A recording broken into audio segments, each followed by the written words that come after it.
Bisa lihat screen share saya ya, teman-teman ya. Iya, Pak. Oke, ya. Oke, mungkin sambil menunggu teman-teman yang lain ya, kita langsung mulai aja. Jadi ini hari ini kan pengenalan teknologi informasi ya. Jadi mungkin sebelum kita mulai, dari teman-teman ada yang mau ditanyakan terkait materi? Ada? Silakan. Kalau nggak ada, mungkin ini ya, kita lihat video ini dulu ya. Mungkin nanti teman-teman yang nggak bisa dengar suaranya, info ke saya ya. Jadi ini silahkan dilihat.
Oke, teman-teman udah lihat semua tadi videonya?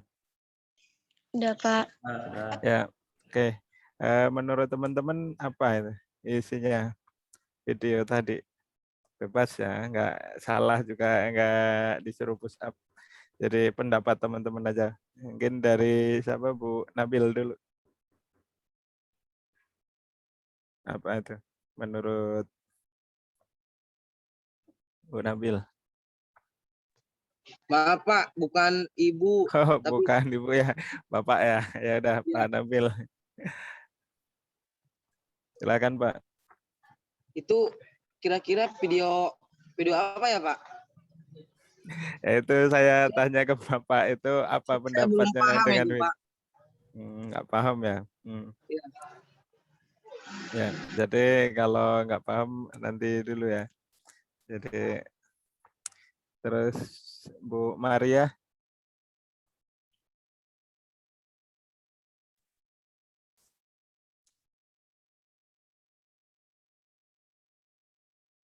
halo, Bu Maria ada? Nuria, Maria. Maria. Oh iya Pak, Ya, silakan Bu Maria. Menurut Ibu apa tadi isinya itu? mungkin tentang perkembangan yang akan ada di masa depan. Itu aja sih Pak. Ya. Ada ya. Terus Bu Novianti.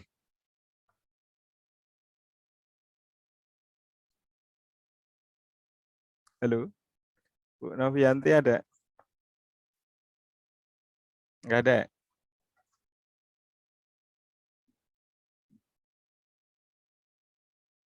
Halo, Bu Novianti ada? Nggak ada? Mungkin Bu Raisa dulu.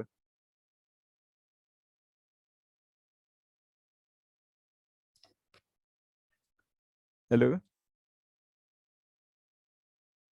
teman-teman bisa dengar suara saya nggak? Bisa Pak. Oh ya. Bisa Pak, bisa. Ya, Bu Raisa gimana Bu Raisa?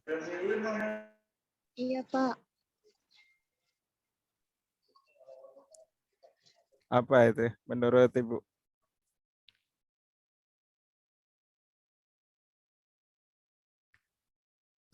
Halo, Bu Raisa ada? Nggak ada? Ada, Pak. Ya, itu apa menurut Ibu tadi video tadi apa itu? Isinya Kemajuan teknologi, Pak. kemajuan teknologi. Oke, terus Pak Jimmy Ilyas. Tentang perkembangan teknologi di masa depan, Pak. Terus Pak Ahmad Jauhari. Ini Pak, masa depan akan menggunakan teknologi canggih-canggih yang berbasis komputer gitu Pak. Oke. Terus Pak Tio.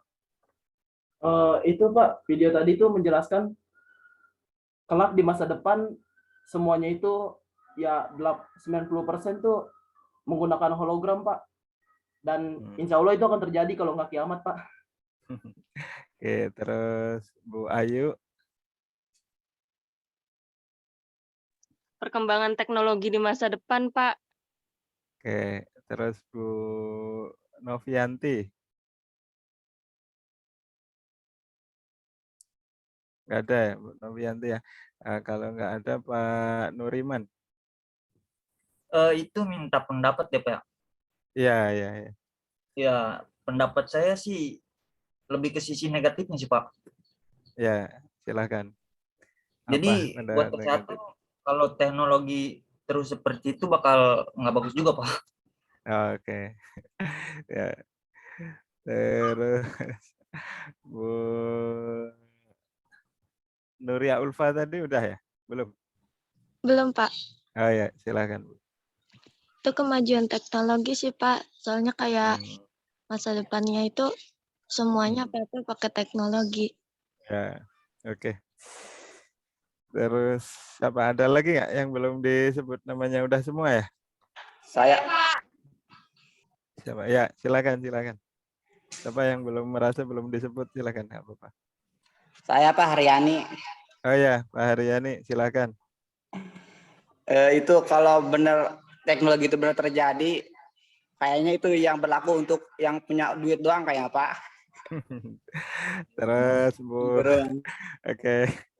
Terus Bu Anissa coba, Bu Anissa. Menurut saya itu merupakan dari perkembangan teknologi, di mana medianya itu gelas, Pak. Ini ya semacam kaca gitu, Pak. Yang menjadi media. Ya, gitu lah. Oke. Terus Bu Wulan. Lebih ke perkembangan teknologi, Pak. Perkembangan teknologi. Terus Pak Fajar. Ya Pak, siap. Ya, gimana Pak Fajar?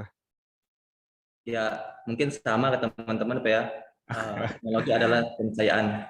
Ke depan kita terus berkembang. Kalau kita nggak punya inovasi, nggak mungkin kita sampai ke saat itu. Ya. Ada lagi ya yang belum disebut sama saya namanya? Yang merasa belum jawab? Ada? Nggak apa-apa ya kalau sama saya teman-teman punya pendapat atau punya masukan boleh ya. Jadi nggak dicoret, nggak disuruh push up ya. Sudah semua ya. Oke. Ya, jadi ya mungkin itulah ya. Jadi salah satu kekurangan kita di Indonesia itu kita ketinggalan sangat jauh sekali gitu ya. Jadi mungkin 12 tahun yang lalu saya di Australia. Di Australia itu tol itu sudah nggak ada yang pakai kartu-kartu kayak di Indonesia yang harus nempelin kartu dulu baru bisa lewat gerbang tol gitu. Jadi mereka sudah otomatis itu 12 tahun yang lalu. Terus kayak di kasir kayak mungkin kalau di kita kayak Hypermart atau Alfamart atau Indomart itu udah nggak ada kasirnya. Semua orang udah bayar sendiri langsung ya, di-scan. Nah, itu ternyata sampai sekarang 12 tahun kemudian pun di Indonesia masih tetap ada kasir, masih ada satpam, masuk tol masih nempel. Jadi kita itu sudah ketinggalan sangat jauh sekali. Dan yang teman-teman lihat tadi itu bukan teknologi masa depan. Jadi itu udah terjadi. Dan ini video 9 tahun yang lalu gitu ya. Jadi ini sudah dipakai di luar negeri sana ya. Jadi kayak kalau kita lihat tadi, apa sih isi video ini? Jadi dari kita bangun tidur, jadi tadi kan video awalnya orang bangun tidur, terus terakhirnya orang mau tidur lagi, itu kita sudah berteman dengan teknologi. Hampir semua sisi kehidupan kita itu sekarang sudah menggunakan atau memanfaatkan teknologi gitu. Seperti itu. Mungkin tadi teman-teman lihat di awal orang bangun tidur ini. Orang bangun tidur yang ngebangunin alarm. Itu juga pakai HP. Jadi pakai HP. Terus kemudian milih baju juga sudah pakai HP. Nyalain lampu, matiin lampu, buka jendela dia manfaatin pakai HP. Atau kalau sekarang namanya IoT, Internet of Things. Jadi Internet of Things itu segala sesuatu yang terhubung dengan internet. Jadi sekarang kita itu. Ini di sini ada tulisannya electrochromic glass. Jadi dia bisa merubah warna, terus bisa untuk privasi kita, terus di sini anti UV, terus durable itu berarti kuat. Dan itu udah dipakai ya, jadi bukan ya mungkin di Indonesia belum, cuman di tempat lain, di sisi lain dunia ini udah pakai seperti ini. Nah, seperti ini. Terus ini buat tadi milih es, cari es, cari. Jadi buat milih baju ini udah pakai HP. Jadi semuanya terus di sini dia masuk mobil. Mobil teman-teman mungkin sudah pernah dengar namanya ya salah satu yang udah mengadop mungkin Wuling yang masih di Cina ya, belum didistribusiin di sini itu semuanya sudah pakai teknologi bisa pakai suara, nggak usah nyetir sendiri itu di sini nih contoh di sini nih dia ngonekin HP dengan dashboard mobilnya dan ini udah banyak di Indonesia udah banyak. Jadi ini di sekolah layar seperti ini nih di sini juga sudah banyak dipakai di kantor-kantor. Jadi layar touchscreen bisa nge-save apa yang kita perbincangkan gitu.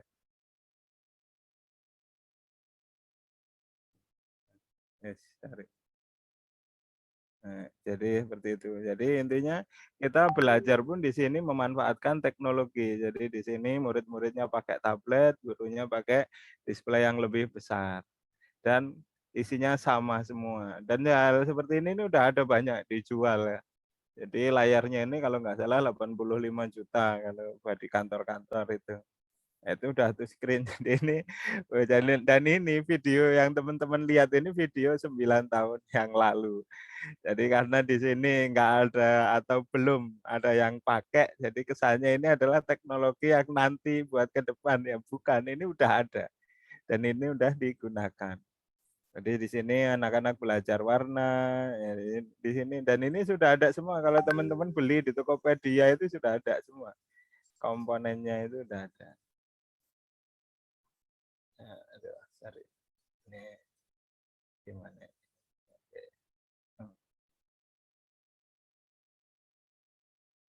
Ini terus di sini juga di kedokteran. Jadi tadi untuk pendidikan, sekarang untuk kesehatan. Jadi untuk kesehatan buat apa? Di sini nih digambarin dokter yang satunya ada di luar negeri, yang satunya beda negara, tapi yang sakit juga ada di negara lain. Ini dua dokter ini diskusi ini kira-kira penyakitnya apa. Nah, ini sudah pakai memanfaatkan teknologi. Jadi dia bisa di scan pakai AR. Nah, teman-teman ada yang tahu AR?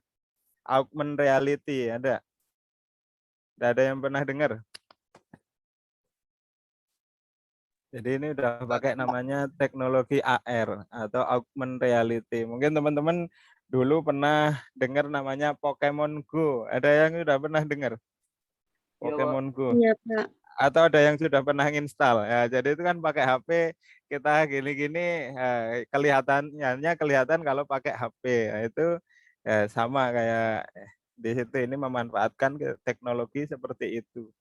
Jadi ini untuk kesehatan. Jadi dokternya nggak perlu datang ke pasiennya, tapi cukup dikirimin hasil scan-nya. MRI namanya di sini.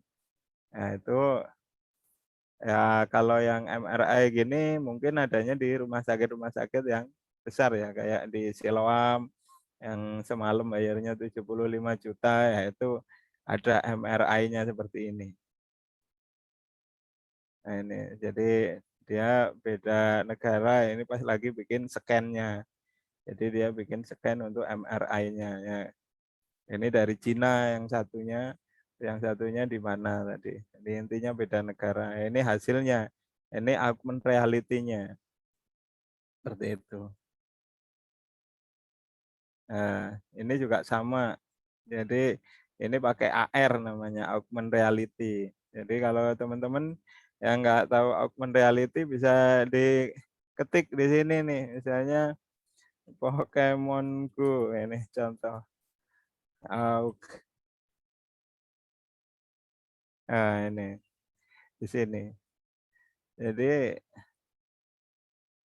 nah ini kan, jadi kalau kita lihat ya nggak ada, pakai mata telanjang nggak kelihatan ada si Pokemonnya, tapi kalau pakai HP kelihatan ada lari-larian di depan kita.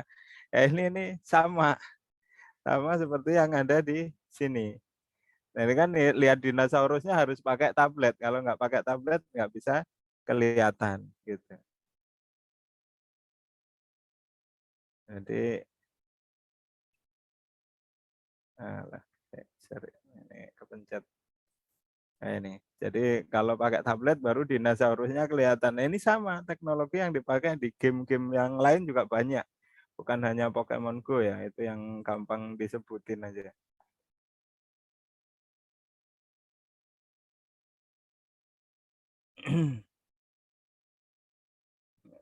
Sorry.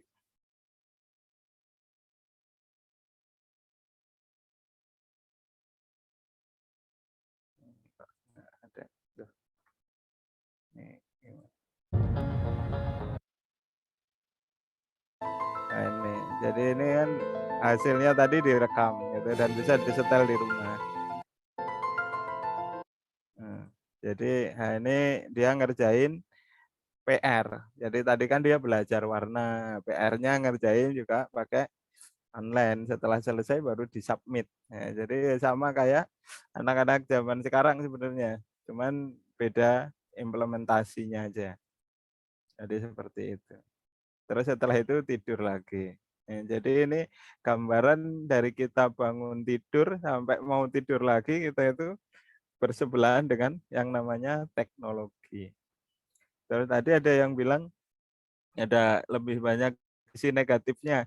Belum tentu ya. Jadi sisi negatif itu karena kita tidak mau memanfaatkan. Kayak sekarang pandemi, kayak MotoGP atau olahraga sepeda itu, atau maraton, ada maraton virtual namanya. Jadi kita lari di depan TV, nanti di situ ketahuan kita udah lari berapa kilometer.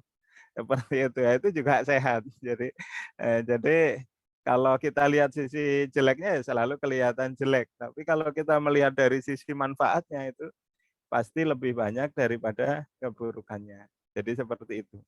Jadi kita harus membiasakan melihat sesuatu itu dari sisi positifnya. Dan ini teman-teman ada yang tahu ini ada tulisan apa ini di pojok ini?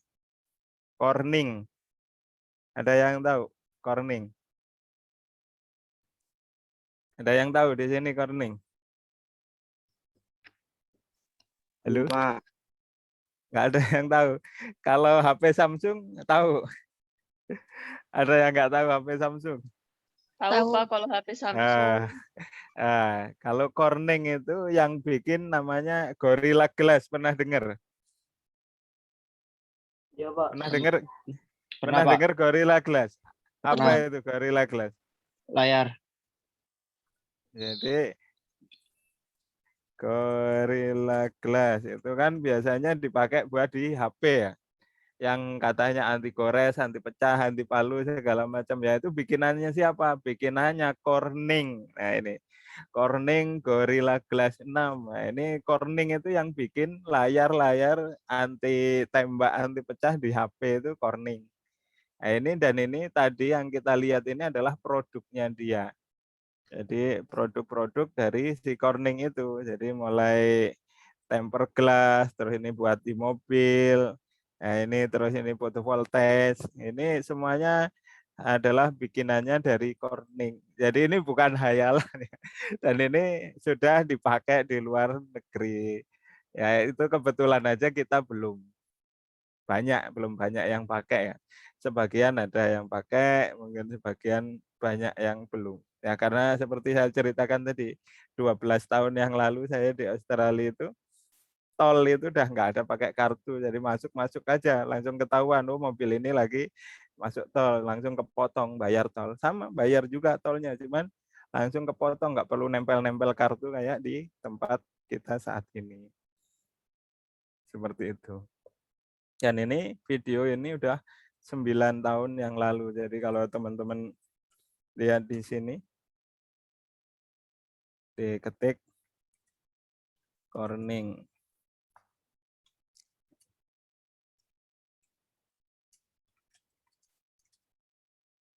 Nah, di sini dilihat 10 tahun yang lalu malah. Jadi ini video udah sangat lama sekali ya. Jadi ini karena di luar sudah pakai, kita belum pakai ya, sama kayak tadi kasus di Australia. Di Australia 12 tahun yang lalu udah nggak ada kasir di tempat kita, sampai sekarang kasir masih menjamur di mana-mana. Ya, itu makanya ya salah satu hal yang mungkin menjadi tugas teman-teman itu sebenarnya bagaimana minimal menyamakan kita dengan negara tetangga, seperti itu. Terus kayak ini juga ya, jadi sekarang negaranya baru gembar-gembor industri 4.0. Ada yang tahu atau pernah dengar industri 4.0? Itu padahal di negara lain udah menerapkan 5.0. Jadi seperti itu ya. Jadi ya kebetulan di negara kita ini sangat-sangat tertinggal. Jadi kita yang harus nanti bagaimana caranya biar tidak tertinggal. Ini ada satu Look lagi around. video. Technology is all around us. Silahkan dilihat ya. We use it in every aspect of our lives. It enables us to do amazing things. But what if we could go further? What if we could go beyond the screen? Where your digital world is blended with your real world. Now we can. This is the world with holograms. What will they enable us to do? New ways to visualize our work. I have an idea for the fuel tank. New ways to share ideas with each other. How are things going your end? I just put the images in OneDrive. Perfect. More immersive ways to play.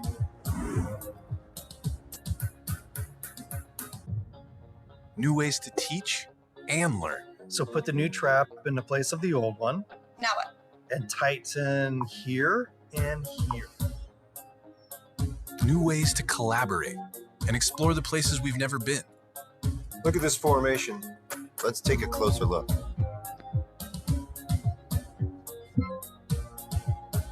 And new ways to create the things we imagine.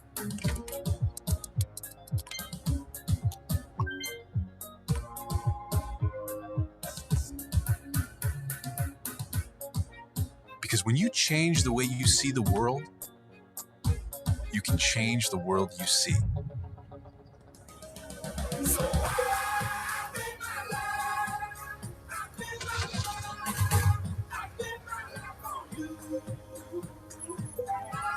This is Microsoft HoloLens.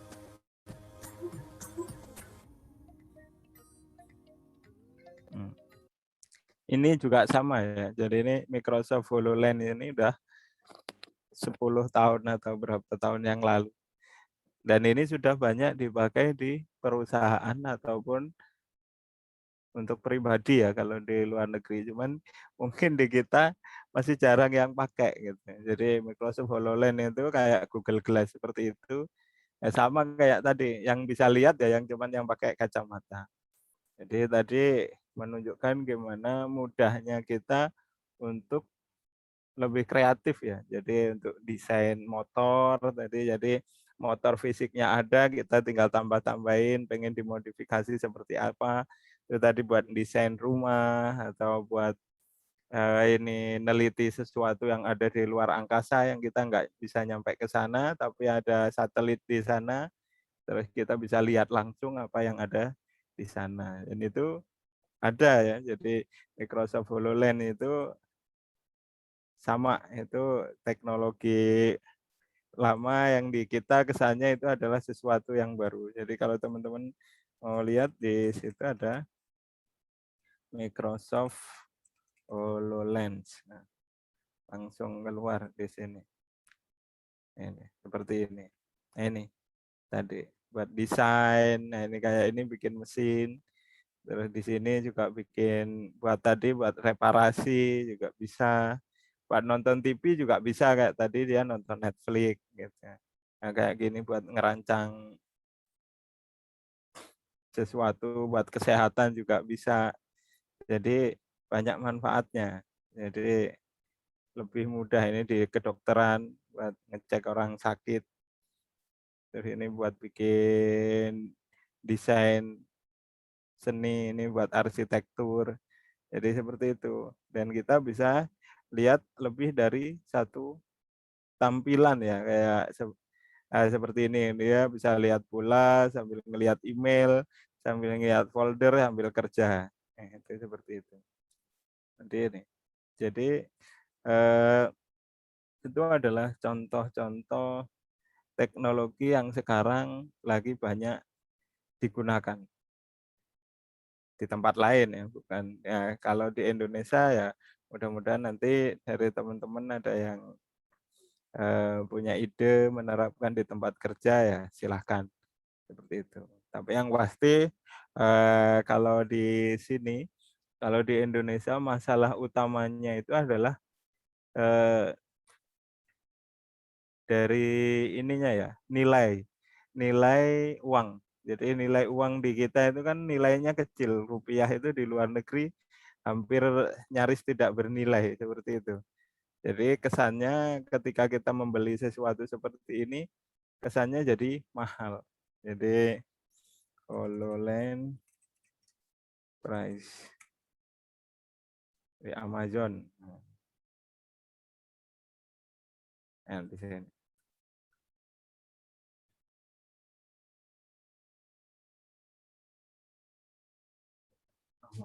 Di sini. Di sini ada harga-harganya ya. Ini.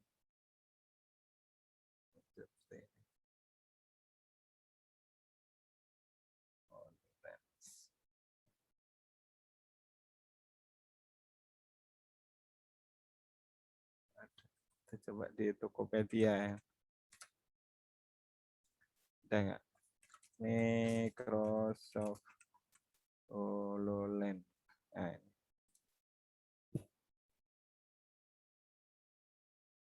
ini harganya seperti ini ya. Ini yang paling murah segini harganya. Makanya jarang dipakai di Indonesia. Mungkin kalau di luar negeri ini gaji orang 3 hari segini gitu. Jadi mereka bisa belinya.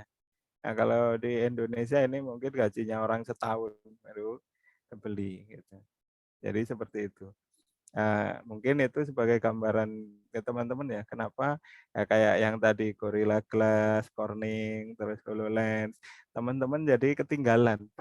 Seolah-olah ini sesuatu yang hanya ada di film gitu. Padahal ini sudah dipakai, kalau di tempat lain sudah dipakai di kerja ya. Jadi di Cina, di Singapura itu kalau orang desain rata-rata ya pakai ini biar lebih cepat. Seperti itu. Oke, mungkin itu gambaran dari keadaan kita. Terus kayak tadi 3D printer. Jadi ini ada orang yang akan mempraktekkan bagaimana bikin sampai dengan selesai. Holographic computer the world has ever seen. Jadi ini live ya. Jadi bukan di film. Jadi dia. I'm incredibly excited to introduce to you Microsoft HoloLens. Ini pas peluncuran ya, pas peluncuran HoloLens. Ya, mungkin 10 tahun yang lalu. This is the first fully untethered holographic computer. HoloLens is real. And this will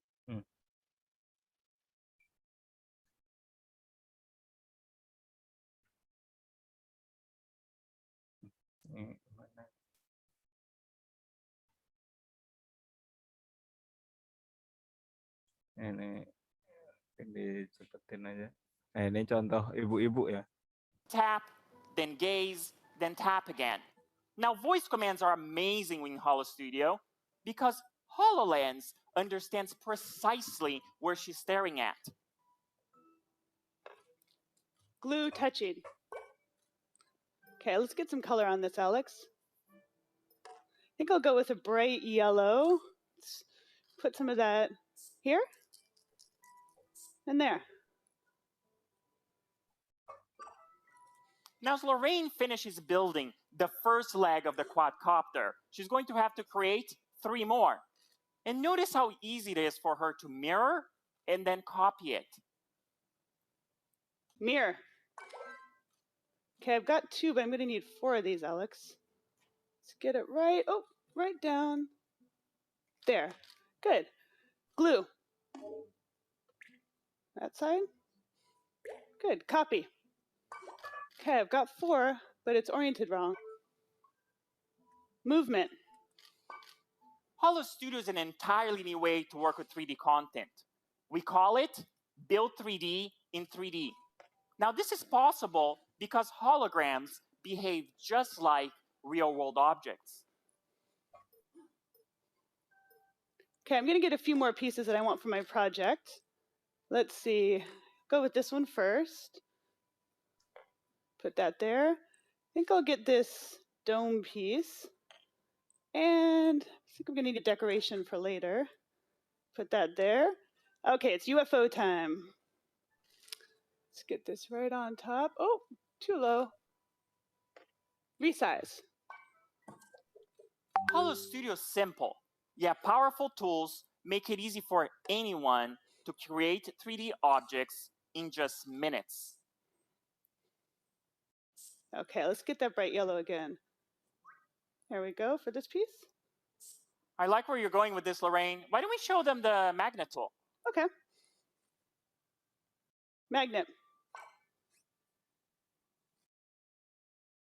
Let's put it right there. Okay, I'll use that tool again for my decoration. I think I'm going to want a few of these. Copy. Maybe one over here. Oh, not way over there. Copy. Good. I think one more would look nice. Right. Good. Glue touching. Rotate. What do you think, Alex? I'm getting a good Area 51 vibe. I would totally fly that. Now, holograms are like print preview for 3D printing. Now, wouldn't it be amazing if we could take Lorraine's creation and turn it into a real quadcopter? So we did. This is a 3D print we made earlier of Lorraine's creation.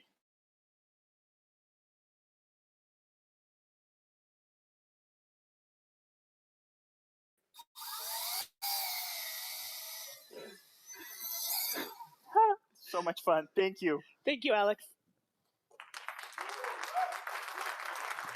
Ya, jadi itu I hope you enjoyed this glimpse. contoh ya. Jadi pakai HoloLens, dia gambar langsung di print. Jadi printnya printer 3D ya. Jadi langsung jadi barang. Jadi mungkin teman-teman yang belum tahu printer 3D ya tinggal diketik 3D printer gitu ya. Itu udah banyak yang jualan.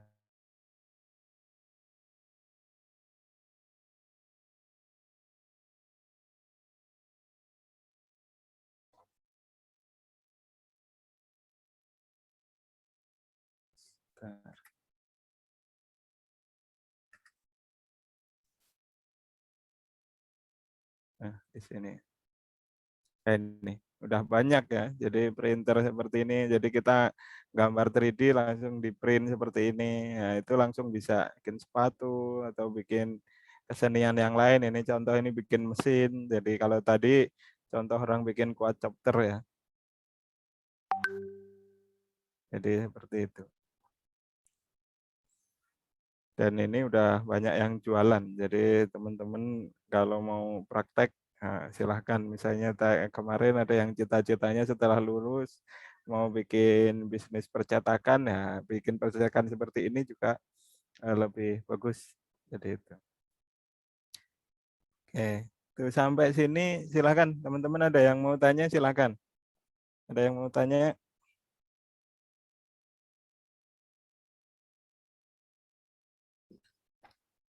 Halo? Ada yang mau tanya, teman-teman? Silahkan kalau ada yang mau tanya. Sampai sini.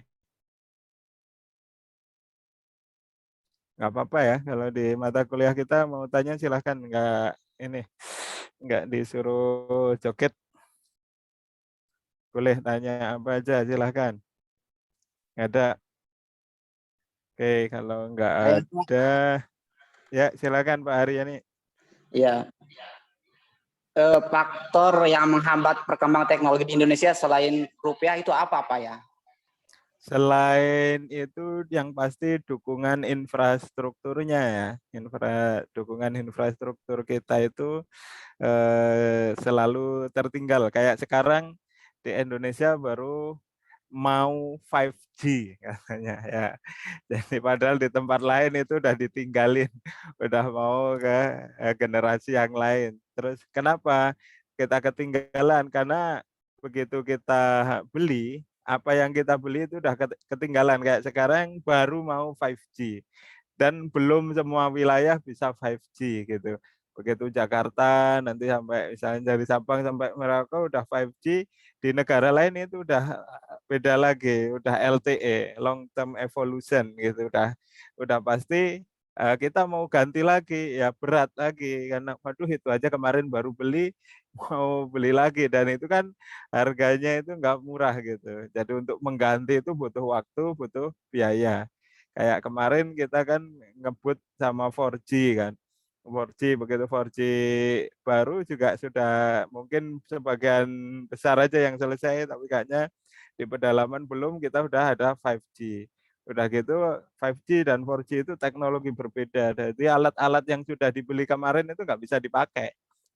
Mau nggak mau harus dibuang gitu.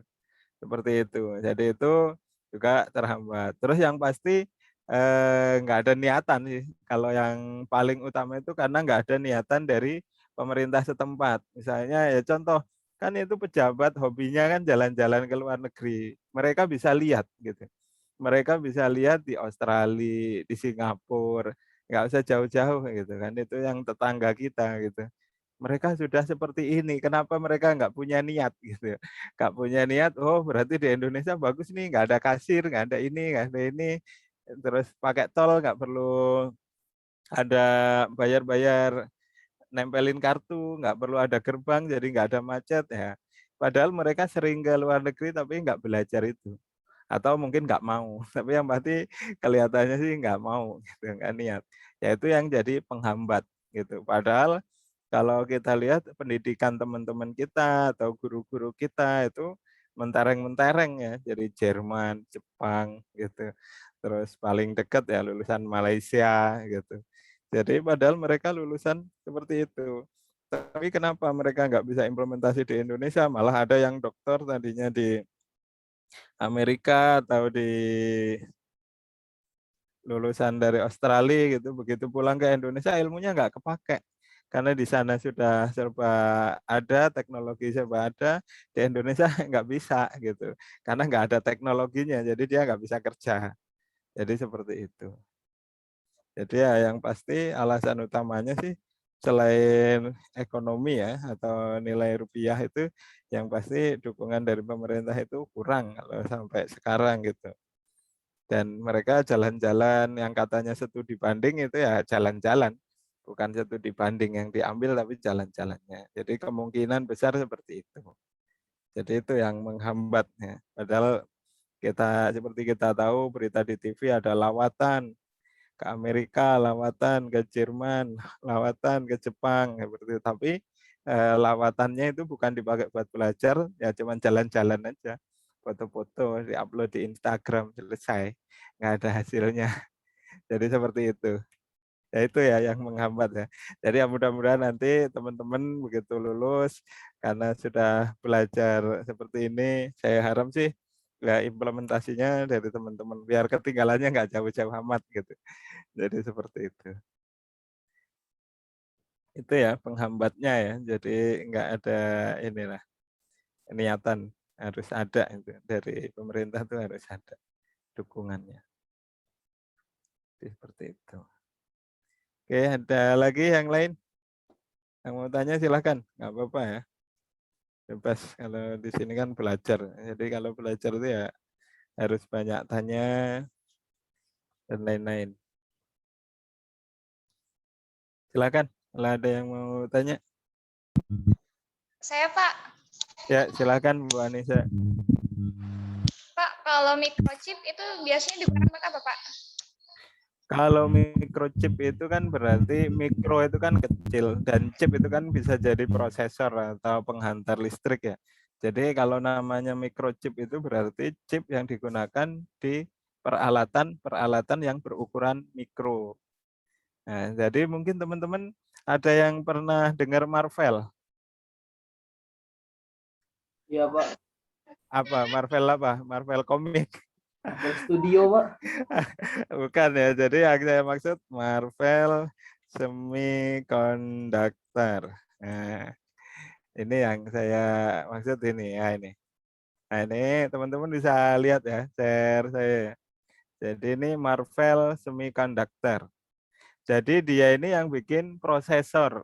Yang mungkin teman-teman ada Intel, ada AMD, ya mungkin pernah dengar ya. Yang pasti yang prosesor itu berarti otaknya dari sebuah komputer gitu. Jadi dia yang bikin salah satu komponennya. Ini namanya Marvel Semiconductor. Ya dia juga bikin yang namanya microchip. Dan di sini kalau teman-teman lihat, di sini ada company-nya ya. Jadi about-nya di sini. Nah ini gedungnya Marvel. Ini tempatnya di Amerika ya, Marvel itu. Ya, di sini juga gambarnya orang bule semua. Tapi teman-teman tahu nggak siapa yang punya ini? Atau siapa yang bikin Marvel ini? Nggak ada. Ini yang punya orang Indonesia asli ya, namanya Sehat Sutarja. Jadi kalau teman-teman lihat Sehat Sutarja, dia ini, nah ini Sehat Sutarja, pengusaha Indonesia. Dia yang punya Marvel Technology Group dari tahun 95. Jadi dia yang punyanya ini. Terus kenapa dia nggak bikin di Indonesia gitu? Kenapa malah bikin di Amerika? Padahal kalau dari komponen, jadi komponennya semikonduktor atau microchip atau prosesor itu apa? Komponennya ada yang tahu? Teman-teman. Jadi komponen utamanya itu karbon. Karbon itu yang banyak di Indonesia, tapi kenapa dia nggak bikin di Indonesia? Nah, dia Sehat Sutarja ini waktu ditanya, kenapa nggak bikin prosesor seperti ini di Indonesia aja? Kan karbon murah, tenaga kerja lebih murah. Dia cuma jawab begini, orang saya baru mau bikin perusahaan, sudah ditanya, bayar ini, bayar itu, harus kena ini, kena itu, bayarin preman, segala macam. Ya gimana saya mau bikin perusahaan kalau seperti itu. Akhirnya makanya dia pindah ke Amerika. Di Amerika dia baru ngomong, saya mau bikin perusahaan semikonduktor yang bantuin jutaan orang. Oh butuh duit berapa? Jadi kebalikannya, kalau di sini dimintain duit, di luar negeri orang mau bikin usaha itu malah ditawarin. Disodorin, oh butuh duit berapa? Mau tinggal di sana enggak? Mau tempat di sana enggak? Nah, jadi seperti itu. Itu makanya dia bikin perusahaannya di Amerika, enggak di Indonesia. Padahal perusahaannya sebesar ini. Ya teman-teman bisa ngitung orang yang pakai PC, yang pakai komputer ada berapa ratus juta orang atau berapa miliar orang, semua pakai produk dia. Ini kalau dia di Indonesia ya itu sangat luar biasa dan menguntungkan negara. Tapi dia malah milih di Amerika yang notabene negara orang. Tapi kenapa? Karena dia di sana dibantuin sama negara, meskipun negara orang, tapi di sini dia dipalak. Belum bikin perusahaan udah dipalak duluan, ya mendingan di tempat lain gitu, karena banyak yang bantuin. Jadi seperti itu. Ini punyanya orang Indonesia asli. Marvel Micro Semiconductor. Jadi dia yang bikin prosesor ya, termasuk tadi yang ditanyain Bu Anissa tadi, microchip. Dia bikin prosesor yang berukuran kecil yang bisa dipakai mungkin di HP atau di jam tangan atau di biasanya kamera yang buat kedokteran itu yang gedenya segede kapsul. Nah itu kameranya aja segede kapsul, yaitu microchipnya ya berarti sangat kecil seperti itu. Jadi Bu Anissa nanya microchip itu apa? Ya itu adalah chip yang berukuran sangat kecil atau chip yang biasa digunakan untuk peralatan-peralatan berukuran mikro atau ukuran kecil lah. Jadi biasanya kalau mikro seperti itu dipakainya di kedokteran atau di peralatan yang ukurannya kecil, misalnya jam tangan dan lain-lain. Seperti itu. Oke. Ada yang mau tanya, silakan. Silakan, Buan. Ya. Itu kalau hologram itu menggunakan microchip nggak sih, Pak? Apa? Cari-cari suaranya nguk-nguk. Program. Hologram Ya. itu menggunakan microchip. Hologram. Kalau namanya hologram itu kan tampilannya. Jadi yang pakai microchip itu alatnya, proyektornya. Jadi proyektor hologram. Nah, seperti ini. Nah ini kan ada hologram ini kan yang ditampilin. Nah seperti ini. Yang pakai microchip ini yang ada di tangannya ini. Nah ini yang pakai microchip. Kalau hologramnya ini nggak ada apa-apanya. Ini cuman lampu aja atau keluaran. Kalau bahasanya orang komputer itu output. Cuman output aja. Jadi yang pakai ini alatnya nih yang bulat ini. Nah ini. Yang ada di tangan ini yang pakai microchip. Kan ukurannya kecil. Atau yang ya seperti ini ya ini yang pakai microchipnya yang ini. Jadi yang pakai microchip itu adalah alatnya, bukan hologramnya. Jadi kan mungkin kalau teman-teman yang mau belajar otak-atik microchip tentang hologram itu bisa beli di Tokopedia tuh harganya 60.000 atau 70.000. Itu murah harganya. Teman-teman bisa beli ya. Yang seperti ini nih. Yang ini 3D hologram projector ini harganya sekitar 40.000 sampai 60.000. Murah. Jadi kalau teman-teman mau belajar itu nggak mahal. Dan hologramnya itu nggak ada microchipnya. Yang ada microchipnya adalah alatnya ya seperti ini. Misalnya ini. Ini nih yang banyak dijual yang begini. Yang di Tokopedia yang seperti ini. Ini. Dan harganya murah ya, cuma 30.000 40.000. Nah ini kan di Tokopedia nih, hologram proyektor. Nah, ini. Nggak tahu harganya berapa ini. Tapi yang pasti murah lah. Jadi teman-teman kalau mau belajar atau mau penasaran ya ini contoh hologram. Nah, yang pakai microchip itu di tempatnya itu yang ngeluarin itu.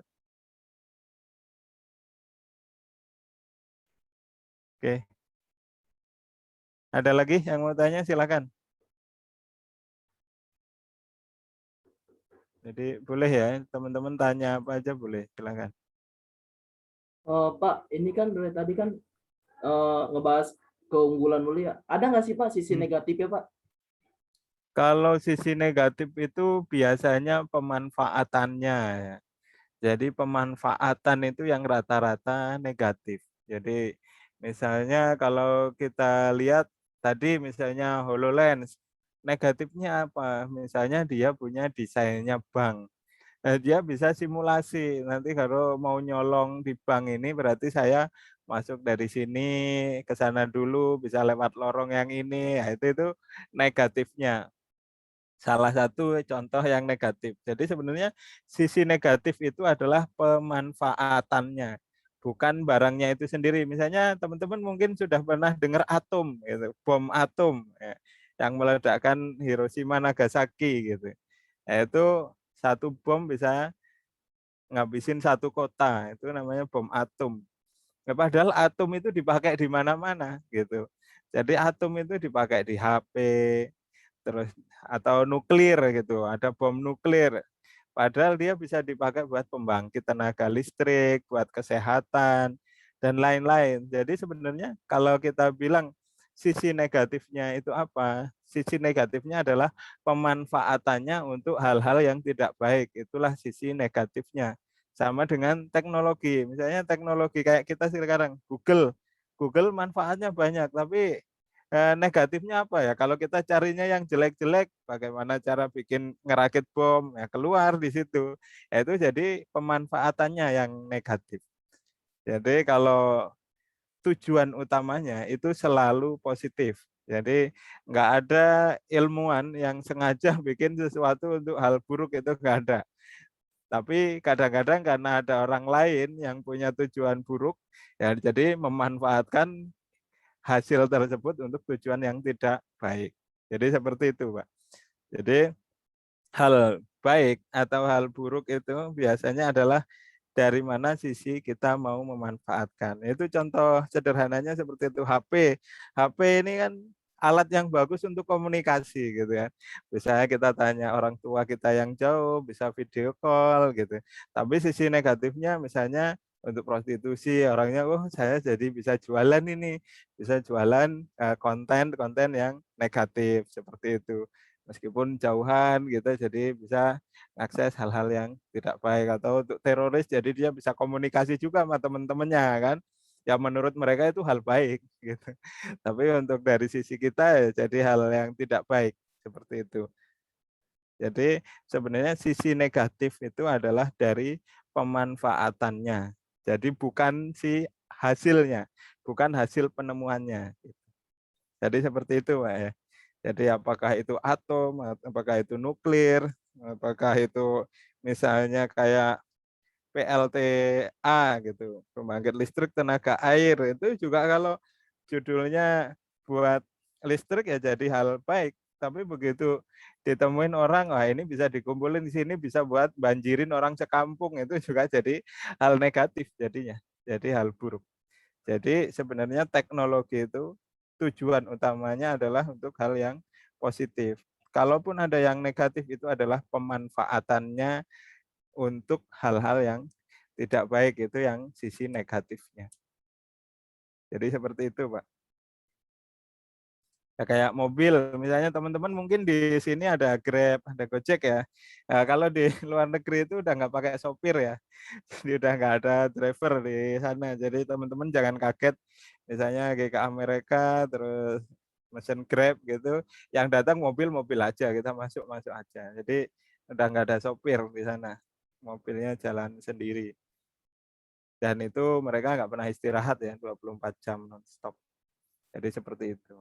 Itu di sana udah bertahun-tahun yang lalu Grab-nya nggak pakai manusia karena dianggap tidak menguntungkan. Jadi seperti itu. Oke, ada lagi? Silahkan. Jadi kita kalau bisa belajar pengenalan teknologi yang lebih ini ya. Jadi kita lebih interaktif. Jadi ngobrol kita lebih bermanfaat daripada ngomongin teori doang, karena teori kan itu aja. Ada lagi dari teman-teman yang mau tanya, silahkan.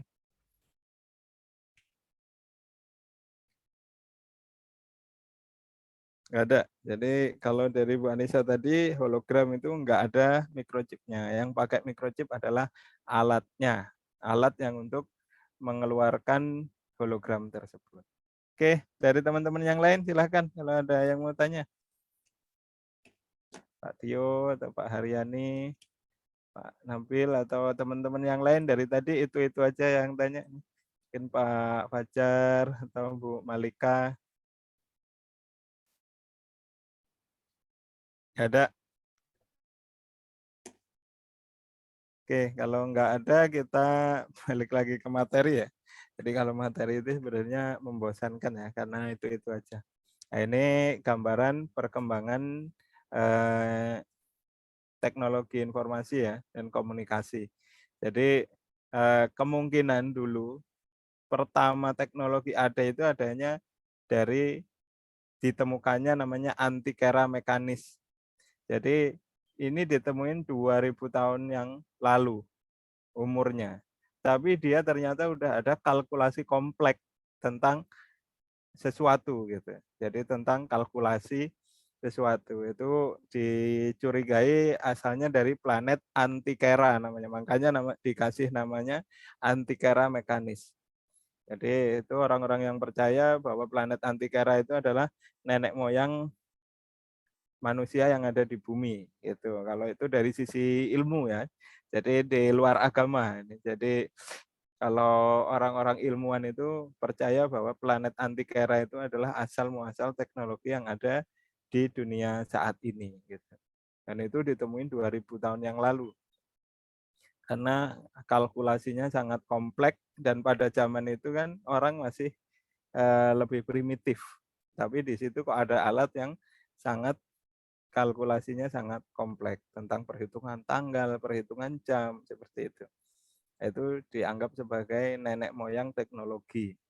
Kemudian tahun 70 itu ada IBM bikin namanya Zilog. Nah, ini prosesor kompleks yang pertama. Jadi kalau prosesor yang nggak kompleks itu banyak gitu. Tapi kalau prosesor yang sudah kompleks pertama itu ya ini tahun 76 ini. Itu udah masuk era komputer. Makanya disebut komputer era. Jadi udah mulai banyak orang pakai komputer. Itu tahun 76. Di Indonesia yang punya komputer 1-2 orang. Tahun 76. Di luar negeri, di tempat lain, hampir semua orang sudah punya PC. Itu tahun 76. Di Indonesia baru 1 atau 2 orang yang punya PC di satu kabupaten ya. Waktu itu. Tahun 94, ini mulai ada Netscape. Netscape itu cikal bakal network atau internet pertama kali. Itu tahun 94. Terus kemudian mulai 98 itu udah mulai ada GSM. GSM itu jaringan mobile pertama. Dulu dikuasai oleh Nokia dulu. Jadi HP kalau nggak ada Nokia ya itu HP jelek gitulah. HP abal-abal gitu. Nah, sekarang Nokianya malah tutup, bukan tutup ya, tapi istilahnya kalah dengan bersaing dengan merek-merek yang baru. Nah, itu terus kemudian baru 2010 ke atas itu udah masuk kategori LTE atau long term evolution. Jadi evolusi yang sangat cepat atau evolusi yang selalu berkelanjutan. Itu sampai dengan sekarang gitu. Jadi sebenarnya mulai teknologi berkembang itu setelah 98. Jadi 2000 ke atas itu teknologi udah nggak bisa diprediksi. Jadi kayak saya dulu ini salah satu korban teknologi ya. Jadi saya dulu beli flash disk. Beli flash disk itu ukurannya 128 mega. Jadi kalau mungkin teman-teman kalau sekarang flash disk paling kecil ya 16 giga gitu. Kalau dulu mega 128 mega, tahunya bulan depan keluar 256 mega, 512, terus 1 giga itu dulu udah ukuran yang sangat besar gitu. Jadi setelah di atas tahun 2000. Tapi sebelum itu cukup lambat ya, dari 40 tahun 40 itu komputer pertama itu sampai 76 itu kan udah hampir 20 tahun. 76 ke 94 juga hampir 20 tahun. Nah, baru setelah 94 ke 98 itu cuman jedanya cuma 4 tahun. Dan setelah itu nggak ada tahun lagi, bulan. Hampir tiap bulan ada teknologi baru. Jadi itu perkembangan teknologi. Nah, ini perkembangan komputasi ya. Jadi yang pertama dulu ada namanya mainframe, terus ada mini komputer, terus ada mid range. Kemudian ada standalone komputer. Mungkin teman-teman ada yang tahu komputer pertama ukurannya seberapa? Ada yang tahu? Segede rumah Pak kalau nggak salah. Jadi mungkin teman-teman ada yang tahu stadion di Jakarta itu. Jadi segede stadion ya, bukan segede rumah, segede stadion. Harddisknya itu baru segede rumah, itu satu harddisk doang. Jadi komputer. Jadi kalau teman-teman, ini orang ini di dalam harddisk ini. Jadi bukan di dalam komputer. Jadi ini motherboardnya doang segede gini. Jadi kalau totalnya segede stadion itu. Dan itu layarnya tampilannya bukan kayak gini ya. Ini udah terlalu bagus. Nggak ada tampilannya. Tampilannya cuma nyala mati aja. Jadi ini seperti ini. Ini tampilan komputer pada waktu itu. gitu. Jadi ini segede stadion Gelora Bung Karno. Ya. Kalau teman mau tahu ya, ini tampilannya seperti ini. Ini monitornya ini nih. Jadi dia tahu ada berita apa ya dari sini yang nyala yang mana, jadi semua. Ini tampilannya seperti ini. Jadi itu komputer zaman dulu ya, yang namanya mainframe itu situ. Kemudian ada standalone, itu udah zaman modern, ada desktop, ada laptop, terus kemudian ada networking, terus ada board system, terus ada internet, terus ada wireless, sekarang ada di mobile ya ini. Jadi berkembang terus ya. Jadi dari mulai mainframe sampai sekarang semuanya ada di mobile atau bisa kita pegang gitu semuanya. Jadi itu perkembangan komputer. Terus untuk telepon sendiri ya mulainya yang pasti telepon kabel ya. Jadi dianggapnya generasi 0. Kemudian generasi 1 pakai sinyal analog, kemudian muncul ada GSM CDMA. Nah ini contoh ini, jadi GSM CDMA itu padahal di luar negeri ada tahun 81. 87 ya, sampai 87. Ini ada GSM.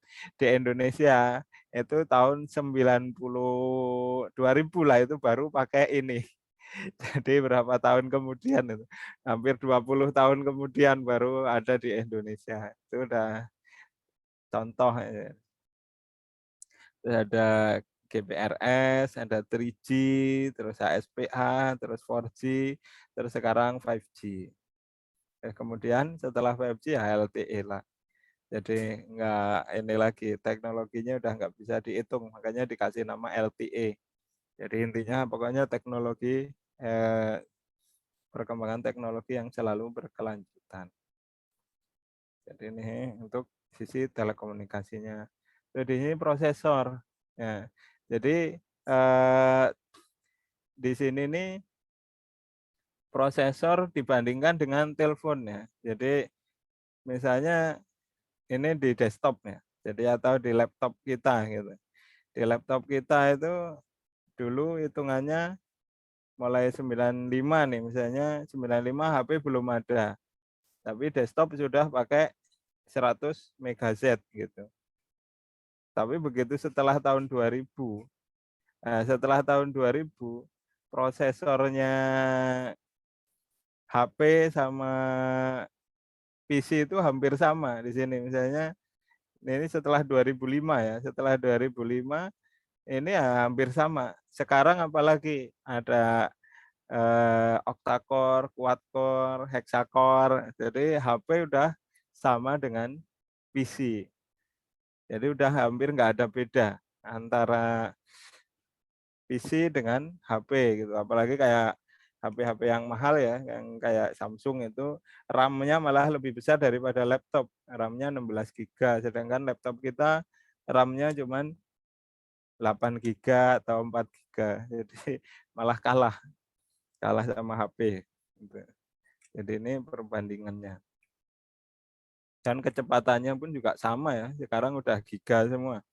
Jadi rata-rata prosesor untuk PC itu ya udah sama dengan HP. Misalnya kayak HP itu apa? Snapdragon ya. Snapdragon. Ini 888. Ini prosesornya ya. Ini yang udah 5G. Ini mungkin ada speknya. Ini udah 6 GB. Jadi udah kayak prosesor PC aja. Jadi misalnya kayak kita lihat Core i9 generasi 11.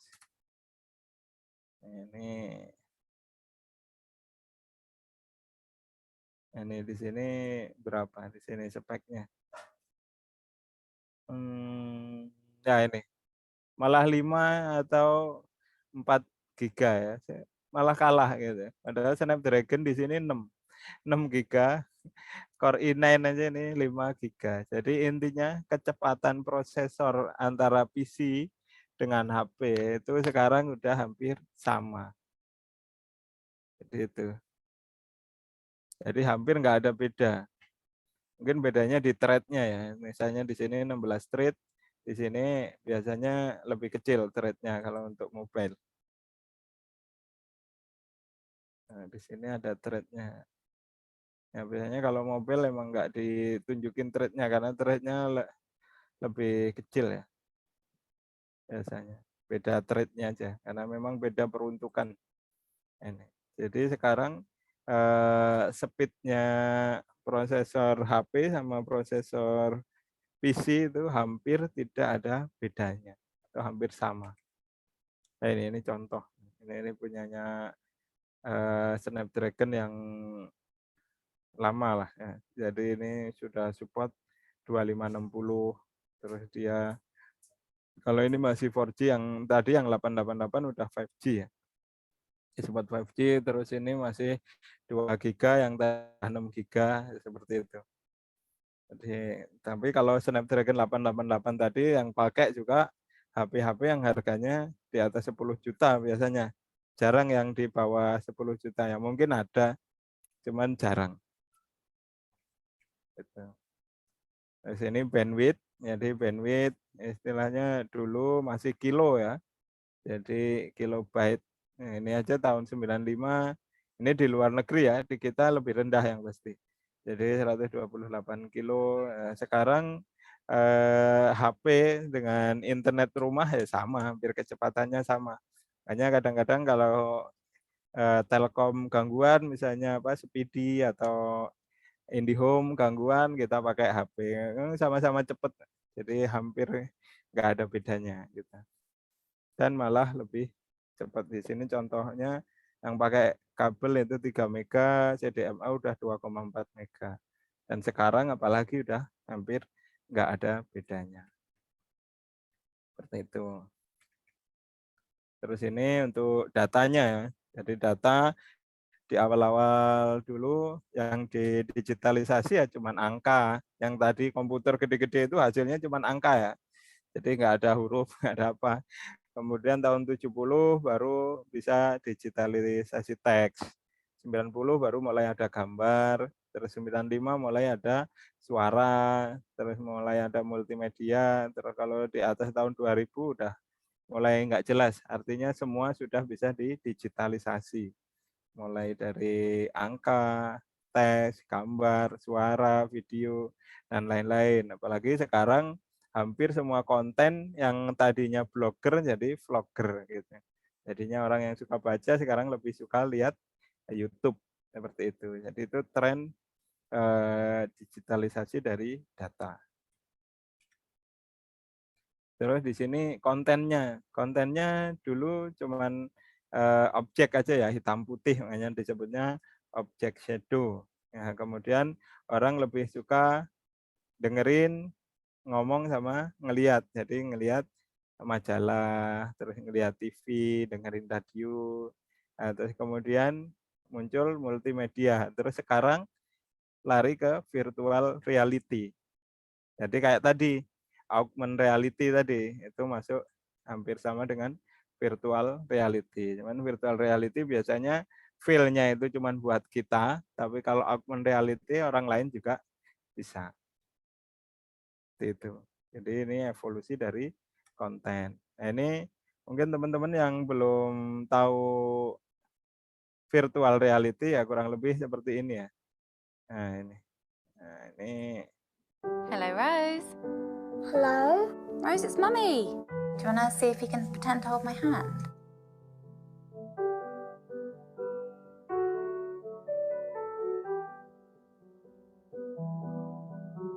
I'm going away for 3 days. I need 3 outfits. And I'll speak to you in the morning? Yeah. In the evening? Yeah. Yeah? Love you. Thank you. I miss my mum's face when she's not in the house. When I speak to her at night and she gets a bit emotional, that's quite hard. Mommy, I love you and I miss you. Yes. My mum has a nice voice when she is reading. Bedtime is when you know that they'll be missing you and they want you to be there. So that's the time that I really miss.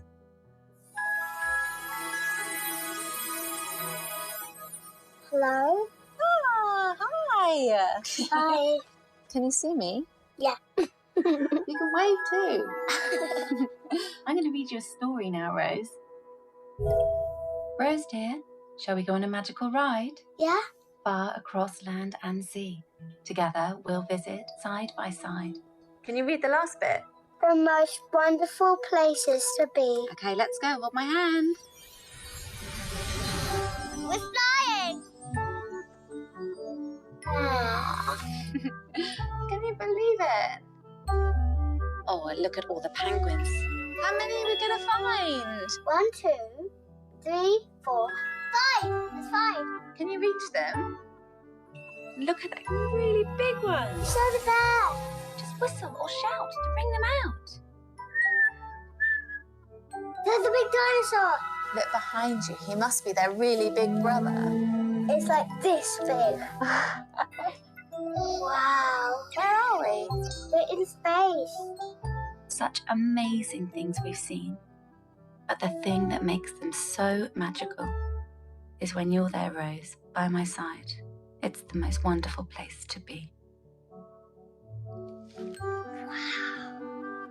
I felt like she was by my side. I think you connect because you're doing an experience together, which is really special. Ya. Mungkin teman-teman ada yang tahu maksudnya ceritanya ini dari cerita VR ini?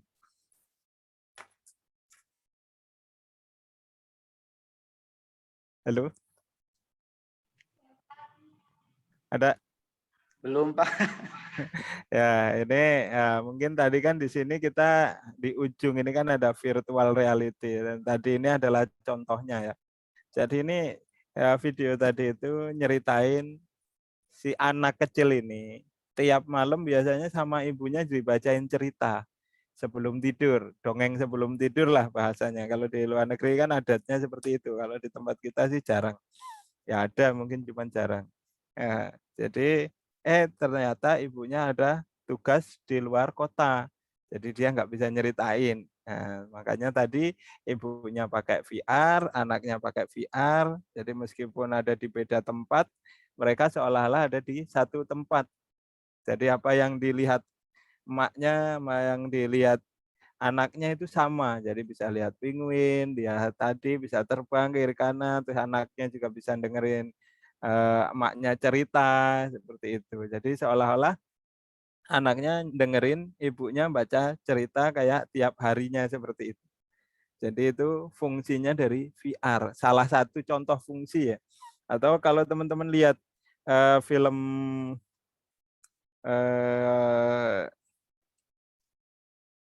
siapa namanya yang ini nih, yang kayak Mr. Bean itu, cuman yang dia yang film militernya itu, yang dia jadi agen militer, latihannya itu pakai VR. Jadi tentara-tentara sekarang itu udah nggak perlu ke hutan, dia cukup pakai VR ini, dia seolah-olah udah masuk di dalam hutan, kiri kanan ada musuh ya ditembak, kalau kena ya dapat skor seperti itu. Jadi itu udah dimanfaatin juga untuk hal lain. Jadi selain untuk keluarga seperti ini, ternyata dipakai juga untuk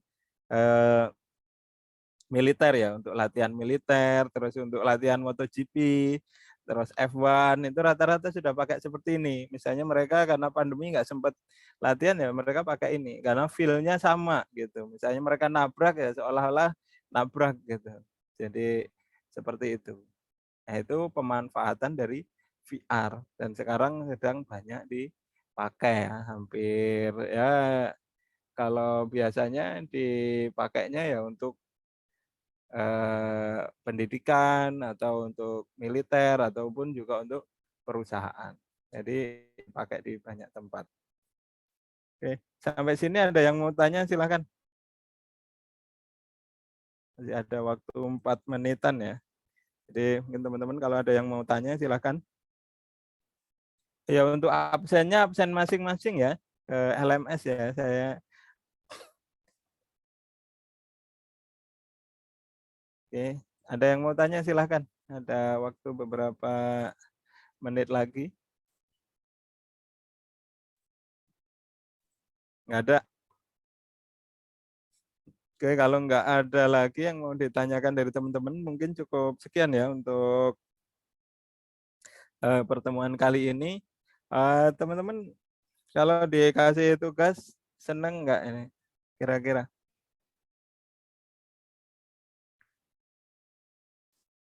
Halo? Senang, Pak. Seneng ya? Ya, Yaudah. ya begitulah. Ya begitulah, Pak. Ya.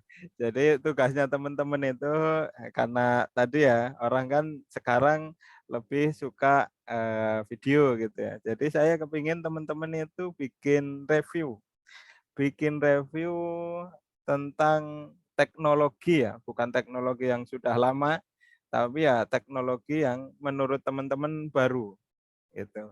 Jadi yang menurut teman-teman baru, nggak usah lama-lama, 3 menit juga boleh. Jadi misalnya kayak teman-teman misalnya yang hobi MotoGP misalnya ya, bikin aja GP teknologi gitu.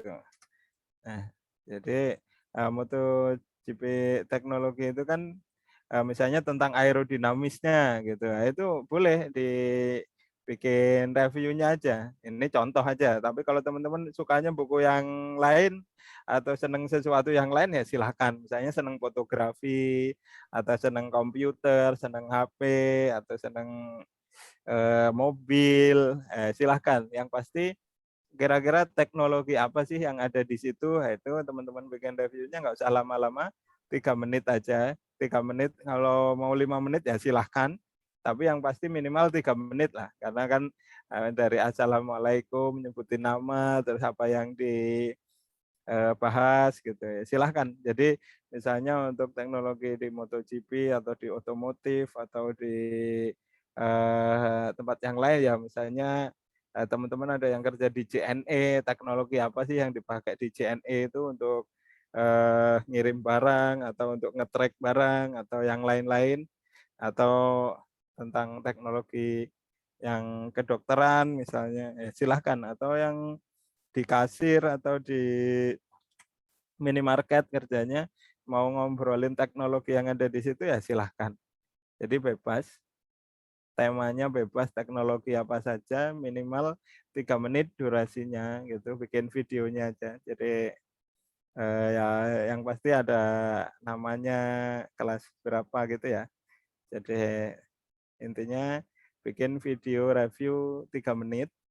Nanti kalau sudah bikin itu minta diuploadin ke sini, ada channelnya Muhammadiyah Banten, ada nggak ya? Ada ya kayaknya ya. Jadi nanti mungkin di email aja ke Mbak Aknya ya, ke admin, minta tolong diupload ke channelnya UM Banten gitu. Jadi nanti biar kita bisa lihat apa yang dibahas gitu. Jadi seperti itu. Kalau bisa sih teknologi yang baru ya, jangan teknologi yang udah 10 tahun lalu, tapi teknologi yang benar-benar baru. Seperti itu. Misalnya, ada ini nih di MotoGP itu ternyata satu motor kameranya ada 27 gitu. Nah, itu silahkan dibahas seperti itu. 27 itu buat apa saja? Oh, buat ngelihat posisi ridingnya, terus posisi di depannya, samping, kiri, kanan, belakang, atas. Jadi semuanya ada kameranya, misalnya seperti itu. Itu silahkan. Itu contoh aja ya. Tapi kalau mau ambil itu ya silahkan.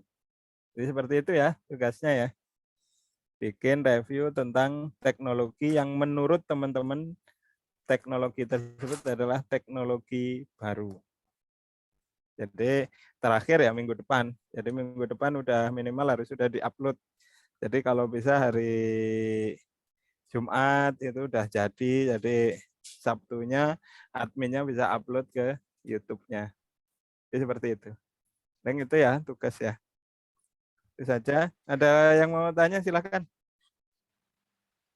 Nanti linknya dikirim nggak Pak? Linknya misalnya teman-teman ngupload ke channelnya sendiri ya silahkan dikirim linknya aja ke grup.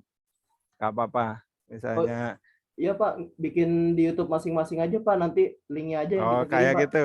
Ya udah ya. Boleh. Boleh ya, ditaruh di YouTube masing-masing lah juga boleh. Oke. Yang penting linknya dikirim ya. Di-upload di LMS atau di grup aja, Pak?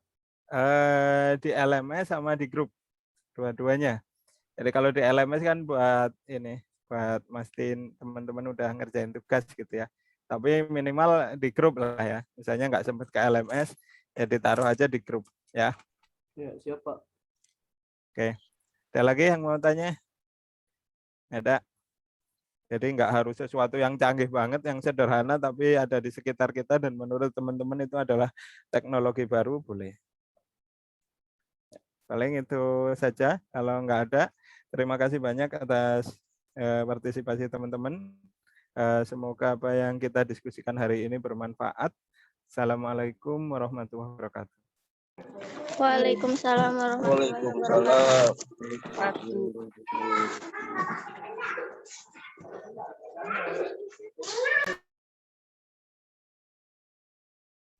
Tugas terus. Yuk, tugas. Jangan lupa like, comment, and subscribe. Tugas.